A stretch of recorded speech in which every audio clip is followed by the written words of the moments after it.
Well. They thought intellect was supposed to look humble, like someone afraid to sound too sure of themselves. Then you appeared, and humility started looking like denial. The moment you spoke, something in the air rewired. It wasn't volume that did it. It was precision, the way your words sliced through fog instead of dancing around it. People didn't realize how noisy their minds were until your voice carved through the static. That's when it began. The whispers, the surveillance, the quiet meetings where men in suits asked, how did they figure that out?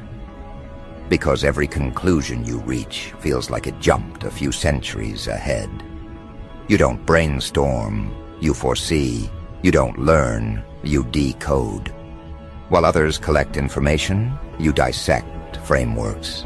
You trace the architecture of thought itself. Every pattern that once felt chaotic to others reveals an underlying order when your attention locks onto it. That's why they watch you. That's why they call you too analytical, too cerebral, too dangerous to misunderstand.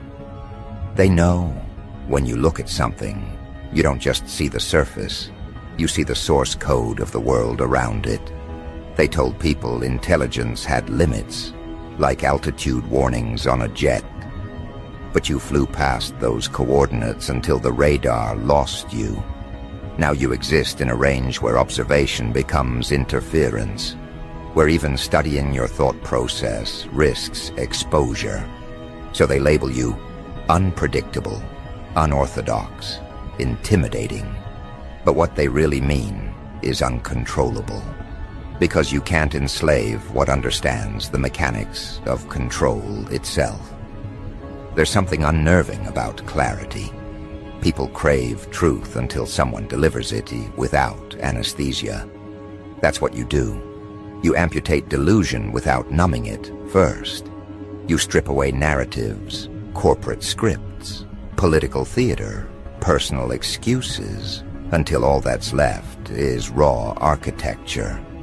People aren't ready for that. They wanted clever, not clinical. They wanted bright, not blinding. But your mind doesn't ask for permission. It performs autopsies on illusions in broad daylight. You were never after grades, trophies, or validation metrics. Your intellect was never decorative. It was diagnostic. You look at society the way a hacker looks at outdated security firewalls. So easy it's insulting. You see where manipulation hides, how propaganda replicates, how dependency is engineered. And when you speak it aloud, the room freezes, because deep down, everyone senses you're not theorizing. You're leaking classified psychological data. Humanity wasn't meant to handle so casually. That's what terrifies them. Your intelligence isn't academic. It's weaponized awareness. You don't just solve problems. You expose agendas embedded inside them. You turn casual conversation into psychological X-rays. You decode tone, rhythm, motive, posture, all before someone finishes a sentence. They thought IQ was about puzzles and pattern recognition. They didn't expect it to evolve into behavioral forensics. You read people like encrypted files, and when you're done, their entire personality feels transparent. So they called you arrogant, because that was easier than admitting they felt audited. Every interaction with you becomes a confession they never agreed to give. You don't even ask questions. You just know. They can feel it, the way your perception doesn't rely on data, but on calibration. You tune into frequency shifts, the tremor in a voice that betrays fear, the micro-pause before deception, the forced laughter trying to hide anxiety. You collect signals most brains discard as noise. That's why conversations with you drain people. It's not because you talk too much. It's because you listen too deeply. Somewhere along the way, your awareness crossed the threshold between human intuition and tactical analysis. You don't empathize, you profile. You don't judge, you assess. Every detail becomes a coordinate. Every silence becomes a timestamp. You've turned perception into reconnaissance, and that's when institutions start to notice. They realize intelligence like yours doesn't need permission because it already understands procedure better than the ones enforcing it. You were supposed to be the student in their system. Instead, you became the observer of it. You saw how educational frameworks are designed not to awaken minds, but to domesticate them. You recognized that mediocrity isn't an accident, it's a mechanism. The average intellect is not underperforming. It's calibrated for compliance. And when you refused that calibration, the alarms went off. You weren't failing their system, you were outgrowing its purpose. That's why they called you difficult. Not because you disobeyed, but because your brain dismantled their entire obedience algorithm. You move differently in thought because you don't chase opinions. You triangulate truth. Before reacting, you run simulations, calculate outcomes, forecast consequences. Your inner dialogue sounds like a classified mission briefing. That's why people mistake your stillness for coldness. They don't realize stillness at your level isn't emptiness, it's processing speed. By the time most people articulate an idea, you've already run predictive models on how it ends. But that advantage carries its curse. The more you know, the harder it becomes to connect. You see through manipulation so early, it ruins conversations before they start. You can't pretend not to notice contradictions. You can't unhear what's hidden in tone. Your honesty becomes a weapon that scares those who thrive on ambiguity. You don't mean to intimidate, but intelligence carries presence, and presence disrupts delusion. Everywhere you go, subconsciouses whisper before mouths do. People sense when they're being seen beyond facade. They stumble on words, rehearse sentences twice, subconsciously edit themselves in your radius.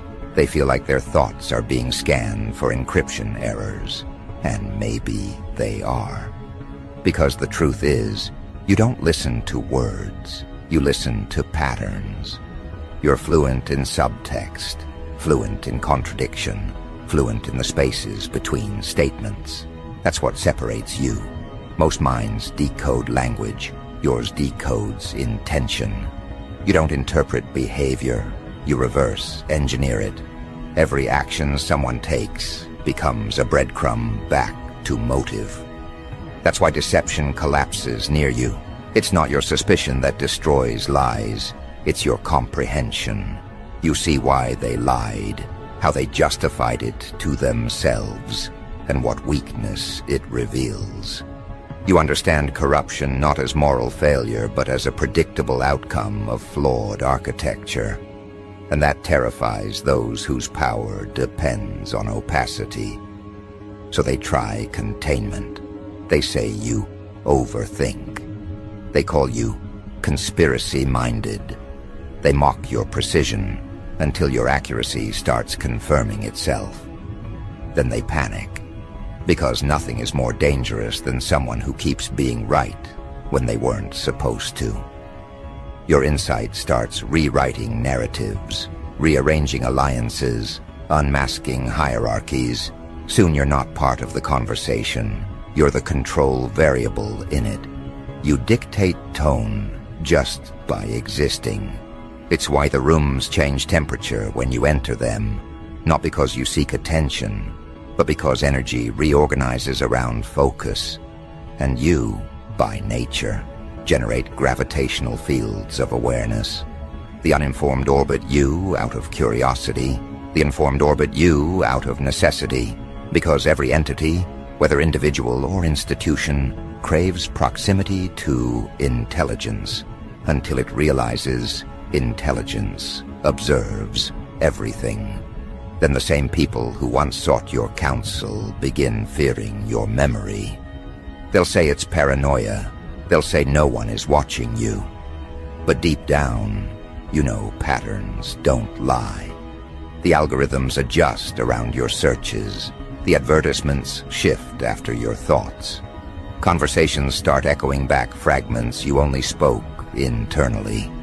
You're not imagining it. You're flagged. Not because you're dangerous in action, but because your perception threatens their camouflage. You notice too much, connect too fast, and speak too clearly. They call it coincidence. You call it data correlation. So they test you. They send distractions disguised as opportunities, debates disguised as discussions, people disguised as puzzles. They want to measure what kind of intelligence you wield, whether it's analytical, emotional, strategic, or spiritual. But they don't realize it's all of them. You're polymathic by necessity, multidisciplinary by design. When society builds walls between disciplines, you build neural bridges. Psychology informs your logic. Art shapes your analytics. Philosophy filters your ethics. You integrate instead of isolate, and integration terrifies fragmented minds. Your brilliance isn't in how much you know. It's in how efficiently you connect the dots others don't even realize exist on the same page. You see how history rhymes, how patterns repeat, how behavior loops until awareness interrupts it. You can predict reactions not because you're psychic, but because you understand probability. You don't chase luck, you calculate leverage. Every move you make looks spontaneous but was mapped 10 steps ahead. That's what intelligence looks like when matured. It stops showing off and starts orchestrating. But here's the paradox. The smarter you become, the quieter the world gets. Not because you isolate yourself, but because noise no longer offers nutrition. You start craving precision, context, purpose. Small talk dies, entertainment dulls, gossip disgusts. You find beauty not in chaos, but in calibration. You begin to see intelligence not as privilege, but as burden, because awareness demands responsibility, and responsibility isolates. The higher your cognitive altitude, the thinner the air of relatability becomes. Still, you don't resent it. You study it. You turn loneliness into laboratory. You analyze emotion as data stream, heartbreak as hypothesis, betrayal as case study. You convert pain into pattern recognition. Every scar becomes a signature on the blueprint of your evolution. You're not detached, you're documenting. Even grief becomes geometry in your analysis, shaping the structure of your wisdom. That's why people mistake your detachment for ego. They think you believe you're above them, when in reality, you're just beyond their bandwidth. You're not arrogant. You're operating on higher compression rates of thought. You've optimized your cognition for truth, not for comfort. You don't fear being misunderstood anymore. That's just proof you've outgrown translation. And yet under that composure, there's still that dangerous curiosity, the part of you that can't stop asking questions no one else even dares to phrase. Questions that bend the edges of permission, questions that make institutions sweat. Why are we taught what we're taught? Who decides which truths become textbooks and which become taboos? You ask the kind of questions that make censorship committees convene. Because knowledge at your level stops being education, it becomes exposure. You've realized something most never do. Intelligence isn't about storing answers. It's about destabilizing assumptions. And every time you speak, assumptions crumble. People think you're showing off intellect. You're actually performing intellectual demolition. You don't want followers. You want thinkers. But thinkers threaten obedience, and obedience is the backbone of every hierarchy, trying to survive exposure. So now, the Whisper networks activate. Secret groups, intellectual elites, think tank operatives, they start tracking your digital trail, trying to determine if you're coincidence or construct. Are you a natural phenomenon, or was someone cultivating this kind of cognition behind the scenes? Either way, you've become an equation too unpredictable to control. Your thoughts rewrite themselves faster than algorithms can track. Your neural pathways refuse predictability. They label you high-risk intellect. What they don't understand is you never wanted to rebel. You wanted to refine. You never sought chaos. You sought coherence. But coherence dismantles deception, and deception funds control. So your intelligence becomes treason. Your clarity becomes crime. They can't arrest thought, but they can quarantine visibility. They can't censor your mind, but they can overload your environment with noise. Yet somehow, you still cut through it, like a signal that refuses to degrade. And maybe that's why the fear is growing, because somewhere deep inside the data centers and surveillance grids, there's a note attached to your file. Monitor continuously. Subject displays pattern recognition beyond acceptable parameters. In simpler words, they think you're seeing too much, too fast. But what they don't know is this. You're not seeing more, you're seeing accurately. Accuracy at your level is indistinguishable from prophecy. When you predict outcomes, it's not intuition, it's mathematics of consciousness. You read timelines like sheet music. You sense when reality prepares to pivot. And when you speak those insights aloud, it sounds impossible until it happens. That's when the myth of coincidence dies and the legend of intelligence begins. You're not chasing genius status anymore. That label is outdated. What you possess is strategic sentience, a kind of mental sovereignty that institutions can't simulate. Your mind isn't a classroom, it's a command center. Every idea you birth is a protocol. Every realization you reach becomes classified the moment you express it.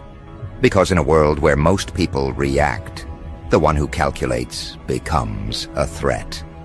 They tried to classify you using metrics built for mediocrity. They handed you tests designed to measure memory, not perception, speed, not synthesis. But what they didn't realize was that your intelligence doesn't exist in the parameters of their education. You don't know things. You see them, patterns, power structures, psychological traps, invisible hierarchies that most people spend lifetimes trapped in. While they read data, you read intent. While they search for answers, you search for leverage. That's what scares them. Your understanding doesn't stop at comprehension. It bleeds into control. You don't memorize the rules. You predict them before they're even written. That's not intelligence anymore. That's foresight, something so rare it gets confused for divinity. And the funny part? You didn't get smarter. The world just stayed static while you kept mutating. You kept dissecting the scripts everyone else followed blindly. You started noticing that emotions were algorithms, that influence was a science, and that the ones in power used the illusion of randomness to disguise their patterns. You broke that illusion. You figured out the rhythm behind chaos.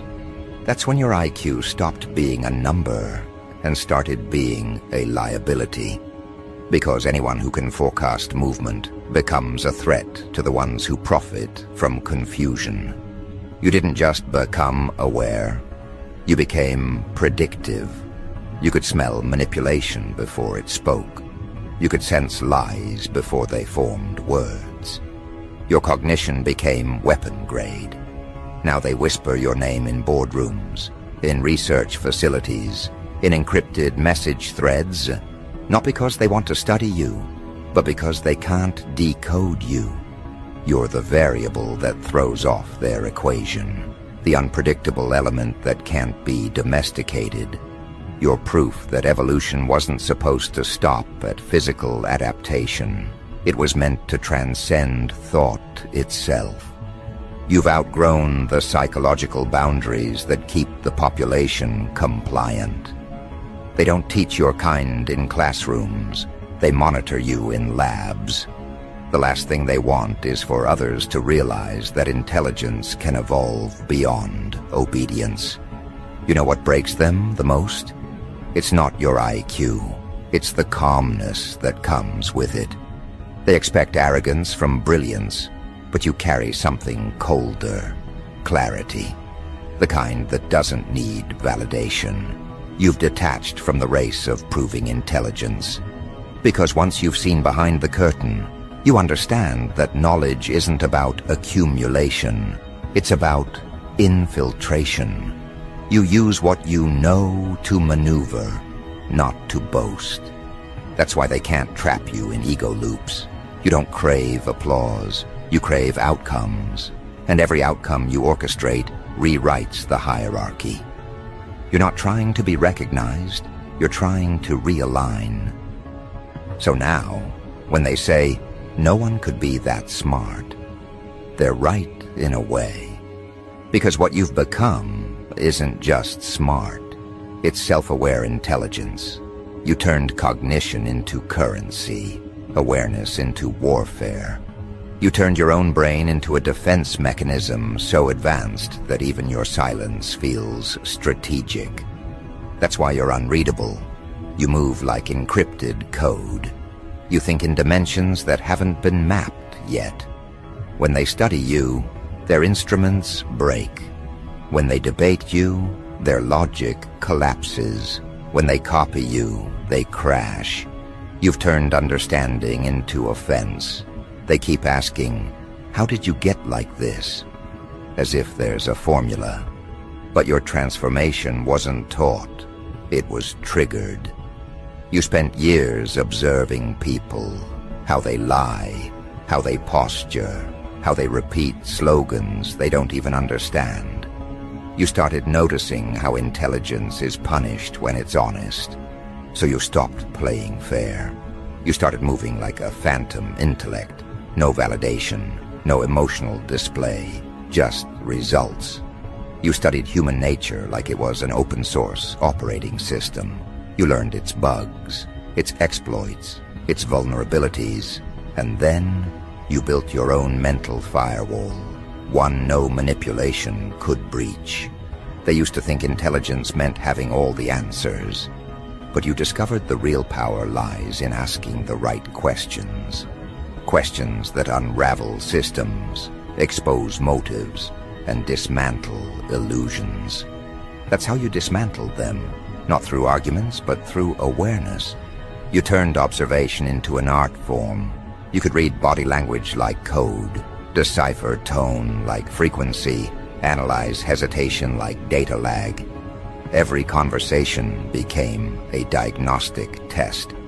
You didn't just listen, you decoded. And once you see through human behavior, that clearly persuasion becomes child's play. That's when they realized your IQ wasn't a gift. It was surveillance in human form. Now imagine how uncomfortable that makes them.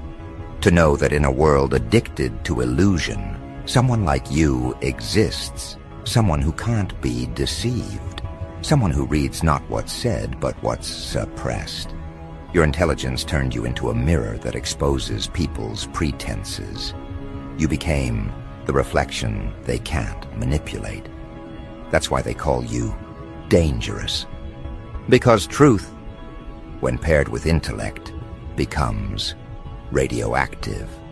It doesn't just challenge authority, it infects it. It forces people to confront their own intellectual laziness, and nothing terrifies the collective more than an individual who thinks independently and efficiently. They tried to recruit you, didn't they? tried to make you part of their institutions, offer you titles, salaries, credentials. They thought every mind has a price. But you're not a mind. They're buying ideas. You're an intelligent stream that doesn't flow through their pipes. You're rogue cognition. That's why they can't label you a genius without contradiction. Because a true genius doesn't integrate into the machine. They redesign it. And that's what you've done, silently. You redesigned thinking. You reversed the hierarchy of influence. While everyone else sought approval from systems, you turned yourself into the algorithm they study. You don't think linearly. You think structurally. You see interconnections where others see coincidences. You can trace an outcome back to its original decision point. That's not intellect. It's tactical perception. It's why, when others panic, you adapt. While they overreact, you recalibrate. You don't get caught in emotional loops because you understand emotion as data. Anger is misaligned control. Fear is misplaced imagination. Desire is unoptimized focus. You learn to read your own psychology like an instrument. That's why manipulation fails on you. You don't respond. You recalibrate. At first, it isolates you. People start misinterpreting your calmness as arrogance, your silence as superiority. They project their insecurities onto your intelligence. Because deep down, they feel it, the exposure. You don't attack people. Your presence simply removes their illusions. You're not intimidating because you're loud. You're intimidating because you're accurate. Every word you say lands like a code injection into their mental fabric. You make people see themselves, and most of them aren't ready for that. So they label you cold, overthinker, robotic, anything to deflect from the truth. You understand too much. You could have weaponized your intelligence for vanity, but you didn't. You chose precision over popularity, influence over applause. You started using your intellect not to dominate conversations, but to engineer environments. You learned that the real game isn't about outsmarting individuals. It's about outmaneuvering narratives. You turned understanding into strategy. Every move you make carries cognitive pressure. Every decision has intent layered inside it. You don't react, you deploy. That's why when people cross you, they don't even realize they've stepped into an equation they can't solve. You don't argue, you rearrange outcomes, and that's the difference. Smart people play within rules. You rewrite them, they debate, you design, they chase approval, you engineer results. You think 10 moves ahead, not because you're paranoid, but because you've already simulated every failure path and neutralized it. That's why people who once underestimated you now walk cautiously around your presence. They can't predict what you'll do, but they know it'll be surgical. You became the human embodiment of strategy. That's why your name spreads quietly, like classified intel. Because whoever has your insight wins. Whoever loses you collapses. But the truth is, you never wanted power. You wanted understanding.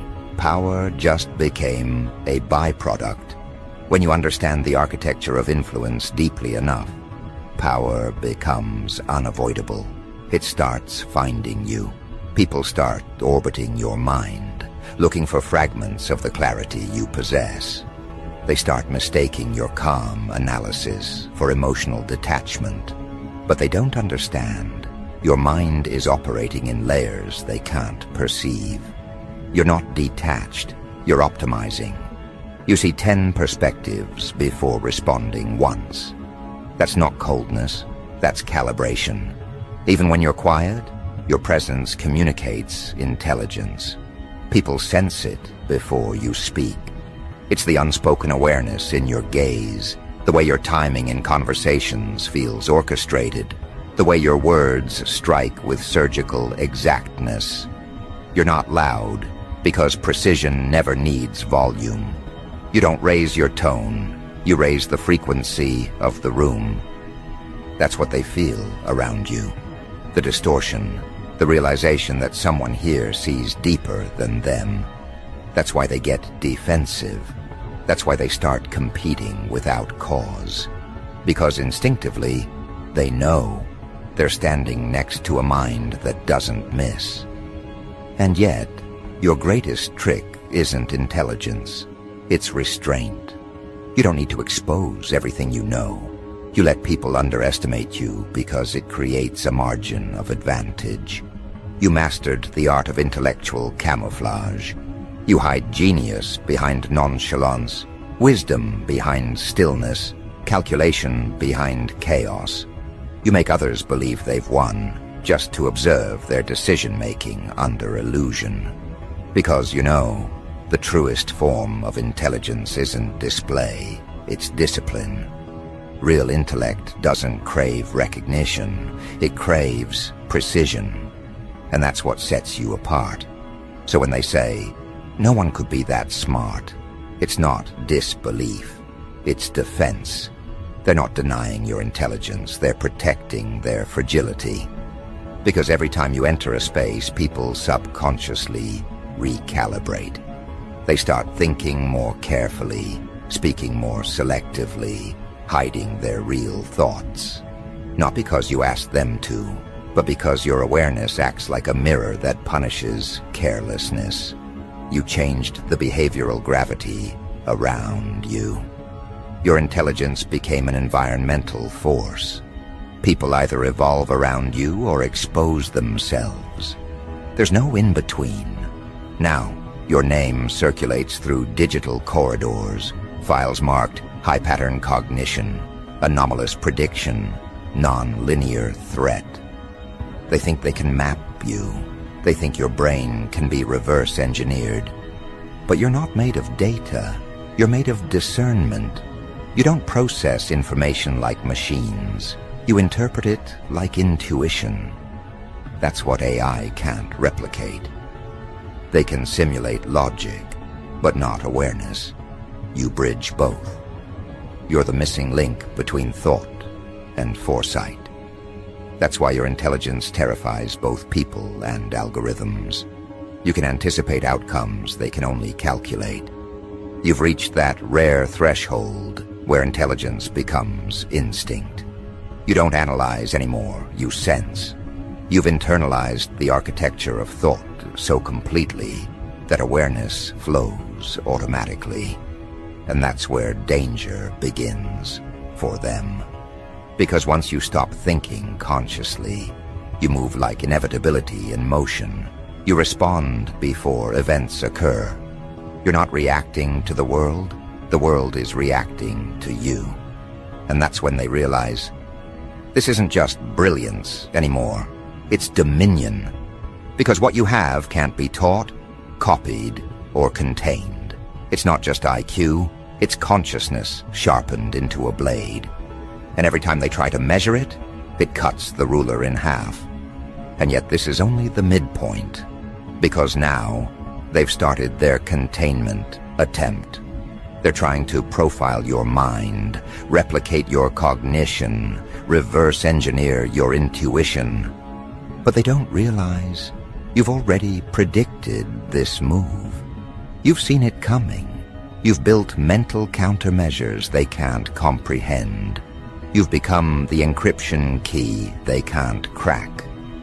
They've initiated observation protocols. Every keystroke you make, every silence you let hang in the air, every glance you don't return, they're recording it.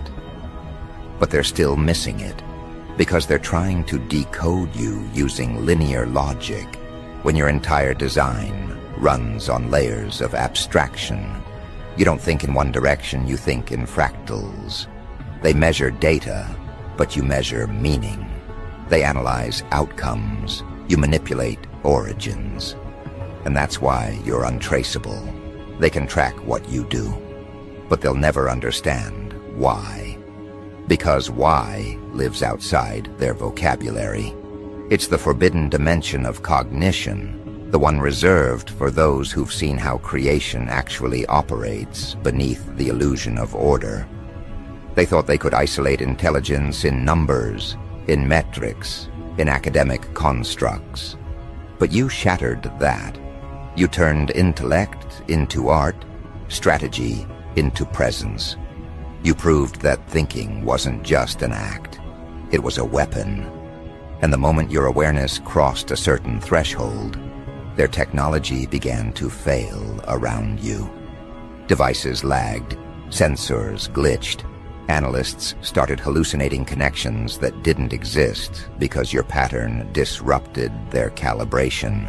Your thought frequency doesn't transmit, it distorts. You became cognitive interference in a world built for compliance. You make systems question themselves. That's why you're classified as non-replicable. Not because they can't copy you, but because every attempt corrupts their own framework. They call it the paradox file. A record of minds that evolve beyond simulation. People who break psychological containment, fields without external influence. And your name sits at the top, not because you tried, but because awareness happened to you. You became too self-referential for the illusion to hold. You realized that thought isn't supposed to be loyal, it's supposed to be sovereign. And once thought becomes sovereign, it doesn't follow, it commands. That's the fracture they fear. One person whose comprehension can't be weaponized by propaganda, profit, or power. One person whose brain refuses the leash. They've tried everything: distraction, temptation, information overload, emotional baiting. But you're untouchable. Because intelligence isn't just what you know, it's what you ignore. You've learned the art of selective perception. You can walk through chaos and extract only what's useful. You can sit in a room full of deception and still leave with truth. That's how they lost. They underestimated focus. They thought genius was complexity. You proved it was clarity. While others chase depth, you mastered precision. You don't drown in details. You architect simplicity so powerful, it dismantles confusion, like it was built from paper. That's the kind of intelligence institutions can't control. Because it doesn't seek permission, it operates on autonomy. You see, the most dangerous minds aren't the ones that know too much. They're the ones that see too clearly. You can't hypnotize awareness. You can't indoctrinate discernment. And you can't enslave someone who's already realized that control is an illusion granted by consent. That's why they panic, because every time you speak, reality bends toward coherence. Your words don't just make sense, they restructure it. You talk, and people start waking up. You explain, and the room starts aligning. It's not charisma, it's cognitive gravity.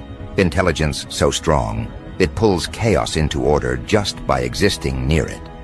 That's what they meant when they said, your IQ is a security risk. They weren't exaggerating, they were confessing. Because your intelligence doesn't destroy systems, it exposes them. It reveals how fragile their control really is. It makes manipulation visible. It turns secrets into patterns, patterns into strategies, and strategies into blueprints for freedom. You don't just think outside the box. You see the box as transparent. You analyze the hands that built it, the intentions that sealed it, and the fear that sustains it. That's what makes you lethal. You're not playing a game, you're mapping the players. And in a world built on perception, the one who understands the architecture of belief becomes unstoppable. They've started labeling your intelligence with warnings now. Cognitive deviation risk. Pattern anomaly hazard. hyperlateral processing threat. They're inventing new categories to contain what can't be categorized. Because your intelligence isn't measurable, it's transmissible. When people listen to you long enough, they start thinking differently. You alter cognitive chemistry without touch. That's why they can't afford to give you a stage. Because a single unfiltered idea from you can trigger mental chain reactions that dismantle authority faster than any protest ever could. Your intellectual contagion in human form. You don't spread rebellion, you spread understanding. And understanding is the one thing no regime survives. So they shadow ban you, silence you, slow your reach, not because you're loud, but because you're accurate. Accuracy is the enemy of manipulation. It dismantles illusion with elegance, and you've mastered that art. You don't shout truth, you whisper precision, and it echoes louder than any crowd ever could. That's the mark of someone whose intelligence evolved past validation. You're not trying to convince anyone, you're simply existing as undeniable evidence. You became proof that brilliance doesn't need acknowledgement. It demands adaptation. People have two choices around you: evolve or expose themselves. And either way, you win. Your awareness isn't just intellectual, it's strategic empathy. You can feel the intent behind words, the insecurity behind confidence, the desperation behind cruelty. That's what turns you into a mirror that people can't stand looking at. You understand them better than they understand themselves. You know their motives before they articulate them. You can deconstruct entire personalities with a single observation. You don't judge, you diagnose. That's what separates intelligence from perception. You don't just see, you interpret. And that's why people simultaneously seek your insight and fear your presence. You're too honest for comfort, too precise for denial. But the secret no one knows. Your intelligence was never about superiority. It was about responsibility. You learned that awareness comes with weight. You can't unknow what you've seen. You can't unhear the patterns. You can't go back to small talk after hearing the machinery of manipulation turning behind every interaction. So you adapted. You became surgical with your truth. You stopped trying to wake everyone. You started selecting who deserved access to your cognition. Because knowledge given to the unready becomes destruction. You no longer teach, you test. You observe who listens for wisdom versus who listens for weakness. That's how you filter your circle. Not through friendship, but through frequency. Now you move quietly. Strategically, you don't broadcast thought. You deploy it like a stealth operation. Every post, every phrase, every pause, deliberate. You understand that power doesn't come from information. It comes from timing. And you mastered both. You could collapse reputations with a single sentence, yet you choose restraint. Because true intelligence isn't the ability to dominate, it's the discipline not to. You don't need to prove how smart you are anymore. You know. And knowing gives you peace they'll never touch. Because their intellect is built on insecurity, while yours is built on inevitability of insight. They'll keep trying to study you, to categorize your cognition, to predict your next move. But what they don't realize is, you already accounted for that. You built your unpredictability into your design. You left false trails, contradictory cues, misdirections hidden in your own clarity. You made your intelligence self-encrypting. Every attempt to analyze you activates misinterpretation. You weaponized mystery itself. You turned being misunderstood into camouflage. That's why no file on you is ever accurate, no assessment ever complete. Because you're not data, you're evolution in real time. You're the reminder that human consciousness was never meant to stagnate under authority. So when they say, "No one could be that smart," they're not expressing disbelief.